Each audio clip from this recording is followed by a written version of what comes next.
Right, welcome. So, the Indiana Jones and the Dial of Destiny director James Mangold has basically come out and said that its failure is because of you guys, the fans.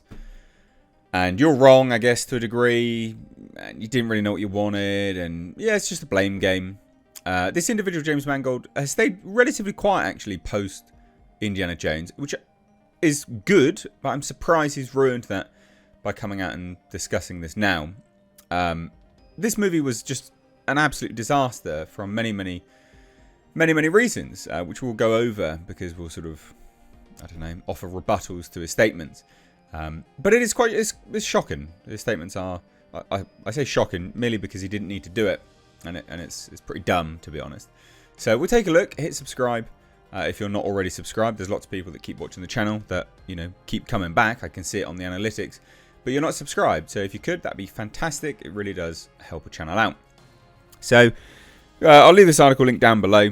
It's over on That Park Place, and it's titled, Indiana Jones director blames fans for Dial of Destiny's failure. He will direct a Star Wars movie next, which we'll get to that part. But I do want to, I do really want to hone in on his commentary with respect to Indiana Jones, because it's dumb. It's really dumb. So Indiana Jones and the Dial of Destiny director James Mangold blamed the failure of his big budget film on the fans in a recent interview, completely ignoring and dismissing all valid criticism of the Phoebe Waller-Bridge led film that also featured Harrison Ford, which is a pretty good assessment of it. Indiana Jones fans the world over turn their noses up at Mangold's film, failing to connect with the movie's deconstruction of one of the greatest action heroes of all time. In the movie, Harrison Ford plays Dr. Jones as a broken old man awash in misery until a snarky brunette female with a British accent comes into his life to show him how inadequate he is. That's not to be confused with Star Wars The Force Awakens, when Ford played Han Solo as a broken old man awash until a snarky brunette British female comes in and does basically exactly the same thing. So here's what he said, right? And he said this. Yeah, it's just so dumb. His commentary is so dumb. So he says the following. You have a wonderful, brilliant actor who's in his 80s. So I'm making a movie about this guy in his 80s. But his audience on one other level doesn't want to confront their hero at that age. And I'm like, I'm good with it. We made the movie, but the question is, how would anything have made the audience happy with that? Other than having to start over again with a new guy. And then here comes lifelong heroes from my childhood into my life going, quote, we have something for you to work on. It was a joyous experience, but it hurt in the sense that I really love Harrison and I wanted audiences to love him as he was and to accept that that's part of what the movie has to say. That things come to an end and that's part of life. So it was fans that are to blame. They just didn't get it. God, so dumb. So dumb. Most people actually really loved the first part of the movie. They thought the first part of the movie was fantastic. Because it felt like a traditional Indiana Jones. Right? Like, it felt traditional Indiana Jones. So people really enjoyed the first part of that movie. But let's tear this apart, right? Let's refute a lot of this stuff. So I'm making a movie about a guy in his 80s and his audience on one other level doesn't want to confront their hero at that age. Maybe that is true, right? That is very true to a degree.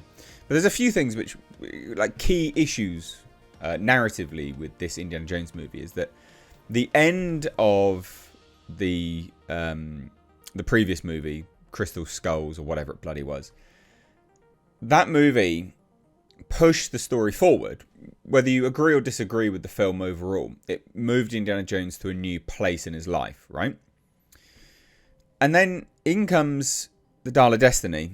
It undoes everything that sort of, you know, Crystal Skull ended on, and it moves Indiana Jones backwards in his life, which is bad storytelling. If your movie is then going to end in the same position that the previous movie ended in. Right? Like that's bad narrative. Because all you're doing is undoing the previous writer's work to then retread that as a character arc. That's really bad narrative design. Like, that's just terrible. It's really, really lazy. Because you're not giving the audience anything new to sink their teeth in. All you do is you deconstruct and remove the previous elements and then redo them. And then you end in exactly the same spot. It's really actually stupid. That's bad storytelling. So that's important to note.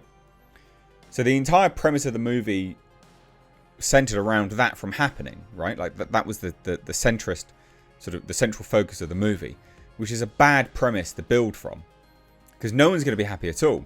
You can confront Harrison Ford's age on a completely different level, narratively speaking, than doing that, right? Absolutely unequivocally, you can do something better than what they did do. And you've got to remember as well, you know, the large portion of the backlash was Harrison Ford being sidelined for a strong chick again, right? And this is something which happens in every single film. It's creatively bankrupt. People would have been happier if it was a Harrison Ford, Indiana Jones, and short round movie. Indiana Jones can confront his age, absolutely, on one last mission with short round. You know, short round comes in, needs Indiana Jones, has help. Dr. Jones, I need your help, right? And then throughout the mission, the story, however you want to call it, Dr. Jones narrowly scrapes by doing the things that he once was able to do with ease. And then you move towards the end of the film, completing him confronting his age, right? That's a much easier way of doing it.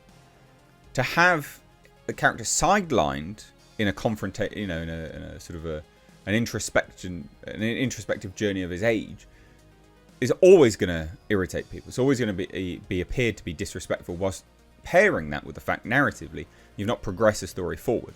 So that's terrible. And so he says, you know, how would anything have made the audience happy with that? Well, I've just explained. I think a short round mission where Harrison Ford confronts his age, but in a way where he's narrowly doing the things that he used to do, and short round saves the day once or twice in that, then I think you've got a good story. But he was completely sidelined for someone else. It wasn't like narrow escapes. It was someone else was solving the things. That's not good. So yeah, I mean, that's just lame. It's just super lame. This is bad storytelling. The whole premise was bad from the start. It's a huge failure. Lost so much money. So much money. So there you go. I mean, there's that. That's important to note.